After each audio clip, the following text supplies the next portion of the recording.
ఇక రాజాసింగ్ హత్యకు కుట్ర, టెర్రరిస్టుల మాస్టర్ ప్లాన్, విజయనగరం ఉగ్రవాదుల విచారణలో వెలుగులోకి సంచలన నిజాలు. ఇక రాజాసింగ్ వీడియోపై సిరాజ్ వ్యాఖ్యలు. సిరాజ్ను అభినందించిన రెవెన్యూ అధికారి ఎమ్మెల్యే హత్యకు కుట్ర పన్నినట్లుగా అనుమానమట.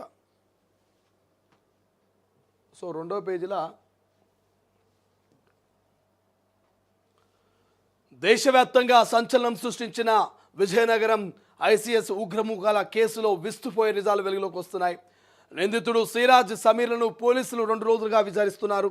ఈ విచారణలో సిరాజ్ను ఓ గుర్తు తెలియని వ్యక్తి ప్రోత్సహిస్తున్నట్టుగా తేలింది. గోషమహల్ బీజేపీ ఎమ్మెల్యే రాజాసింగ్ వీడియోపై సిరాజ్ చేసిన వ్యాఖ్యలకు ఆ వ్యక్తి స్పందించి ప్రశంసించాడు. అతను రెవెన్యూ అధికారిగా గుర్తించారు పోలీసులు.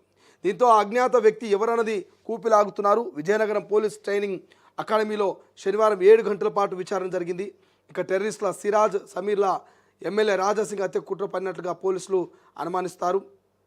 అనుమానిస్తున్నారు. అందులో అధికారి పాత్రపై దర్యాప్తు ప్రారంభించారు. సోషల్ మీడియాలో రాజాసింగ్పై పెట్టిన వీడియోతో ఆ రెవెన్యూ అధికారి సిరాజ్కు పరిచయం అయ్యాడు. సిరాజ్ను మెచ్చుకుంటూ అతనికి మెసేజ్ వచ్చింది. ఆ తర్వాత వారి మధ్య చాటింగ్ మొదలైంది. కొంతకాలానికి ఆ వ్యక్తి తన వివరాలు సిరాజ్కు చెప్పాడు. తాను విశాఖకు చెందిన రెవెన్యూ అధికారి అని పరిచయం చేసుకున్నాడు. ఒక వర్గానికి వ్యతిరేకంగా సిరాజ్ను ప్రోత్సహించాడు. వీరిద్దరి కలిసి రాజాసింగ్ను హత్య చేసేందుకు కుట్ర చేసినట్టుగా పోలీసులు అనుమానిస్తున్నారు. సో మీ అందరికీ తెలుసు, గత 10-15 రోజుల కిందట అనుకుంటా ఇద్దరు టెర్రరిస్టులు అరెస్ట్ అయ్యారు. సిరాజ్ అనేటువంటి వ్యక్తి, ఇంకొక వ్యక్తి, ఇద్దరు కూడా మరి పోలీసులకు దొరికినటువంటి సమీరు, సిరాజ్లు గతంలో ఒక వారం 15 రోజుల కిందట సిరాజ్ సమీర్ అనేటువంటి ఇద్దరు వ్యక్తులు కూడా గత కొన్ని రోజుల కిందట పోలీసులకు మరి అటు ఏపీ ఇటు తెలంగాణ పోలీసులకు దొరికిరు.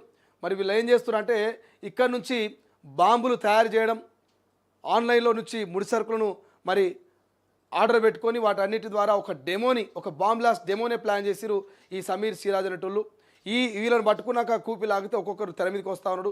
ఓడు సంగారెడ్డిలో తాపి మేస్తరిగా దొరకడం, ఇక జ్యోతి మల్హోత్రా యూట్యూబర్గా మొత్తం గూఢాచార్యం చేయడం, ఇట్లా దేశవ్యాప్తంగా ఎంతోమంది పాకిస్తాన్కు సమాచారం లీక్ చేసేటోళ్ళు, పాకిస్తాన్కు పనిచేసేటోళ్ళు మరి మన దేశంలో ఉండి మన తిండి తిని మన నీళ్ళు తాగి మన హైదరాబాద్ లాంటి, బెంగళూరు లాంటి కొన్ని ప్రధానమైనటువంటి నగరాల్లో బాంబ్ బ్లాస్ట్లకు మరి కీలక సూత్రధారులు, పాత్రధారులు అయినటువంటి ఎవరైతే సిరాజ్, సమీర్ ఉన్నారో వీళ్ళు మరి గోషమహల్ ఎమ్మెల్యే బీజేపీ నాయకుడు రాజాసింగ్ను హత్య చేసేందుకు, బాంబు పెట్టి చంపేసేందుకు కుట్ర చేసినట.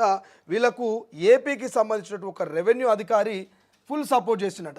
ఎవడా రెవెన్యూ అధికారి తెలియదు కానీ వాడు ఫుల్ సపోర్ట్ చేస్తూ ఫేస్బుక్లో ఈ సిరాజ్ అనేటోనికి, ఈ సమీర్ అనేటోళ్ళకి మరి మెసేజ్లు పెట్టి మంచి పని చేశారు, మంచి వీడియో పెట్టారని ఫుల్ సపోర్ట్ చేస్తూ పరిచయం పెంచుకొని వాళ్ళతో మాట ముచ్చట పెట్టి ఇక మీకు ఫుల్ సపోర్ట్ ఉంటుంది, రాజాసింగ్ను మనం ఖతం చేయాలని చెప్పేసి ఒక ఏపీకి సంబంధించినటువంటి రెవెన్యూ అధికారి మరి ఈ టెర్రరిస్టులకు సపోర్ట్ చేసే ప్రయత్నం చేసిరట.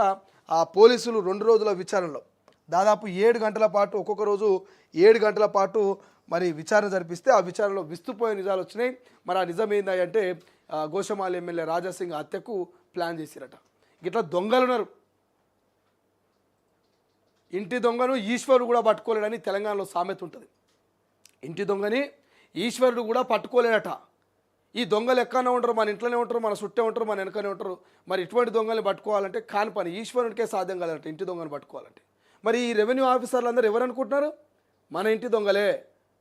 మన దేశంలో బ్రతుకుతూ, మన సొమ్ము తింటూ, మన బువ్వ తింటూ, మన నీళ్ళు తాగుతూ మరి ఇతర దేశాలకు సహాయం చేస్తూ, ఇతర దేశాలకు సమాచారాన్ని పంపిస్తూ, ఇతర దేశాలకు మన దేశాన్ని నాశనం చేసేందుకు మరి సలహాలు సూచనలు చేస్తున్నట్టే ఇసోటి సుత్తేగాలను, అవలగాలని ఏం చేయాలి, బేకారగాలని అనేది తెలంగాణ ప్రజలకు, భారతదేశ ప్రజలకే మరి వదిలేస్తూ ఉన్నాం. ఇటువంటి రెవెన్యూ ఆఫీసర్ని ఏం చేయాలి? వీరు తునాతునకలు నరికి కాకుల గద్దలేస్తే కూడా తప్పులేదు. అని ఎవడో పాకిస్తాన్ వాడికి మరి ఇక్కడ నోటి సపోర్ట్ చేస్తున్నది. సో మరి ఇటువంటి సిరాజ్ కానీ, సమీర్ కానీ, ఇటువంటి రెవెన్యూ ఆఫీసర్ల విషయంలో కానీ మనం చాలా అప్రమత్తంగా ఉండాలి. చాలామంది మరి కోవట్లు ఉన్నారు, చాలామంది మరి గూఢాచారులు ఉన్నారు. దేశంలో కావచ్చు, రాష్ట్రాల్లో కావచ్చు, మనం పనిచేస్తున్నటువంటి ఆఫీసులలో కూడా మరి ఇటువంటి కోవట్లు, ఇటువంటి గూఢాచారులు ఉన్నటువంటి ఆశ్చర్యపోవాల్సిన అవసరం లేదు. మొన్న సంగారెడ్డిలో వాడు తాపి మేస్త్రినట. అరే చూడడానికే తాపి మేస్త్రి, మరి ఈడేవో పాపం అభం శుభం తెలియని అమాయకుడు ఏదో పొట్టకూటి కోసం వచ్చి మేస్త్రి పని చేసుకున్నాను అనుకున్నారట. కానీ వాడు టెర్రరిస్టు ముసుగు, వాడు ఒక టెర్రరిస్టు, వాడు వేసుకున్నటువంటి ముసుగు తాపీ మేస్త్రి. అక్కడ ఉన్న వాళ్ళందరూ ఆశ్చర్యపోయినట్టు, ఏంది మేస్త్రి టెర్రరిస్టా, మాకు గింత కూడా అనుమానం రాలేదండి. రానియరు మరి అట్లా. సో దయచేసి మనం సమాజంలో బయటికి వెళ్ళినప్పుడైనా, సమాజంలో పనిచేస్తున్న వ్యవస్థలో అయినా కొంత నిఘాతో పనిచేయాల్సిన అవసరం ఉంటుంది.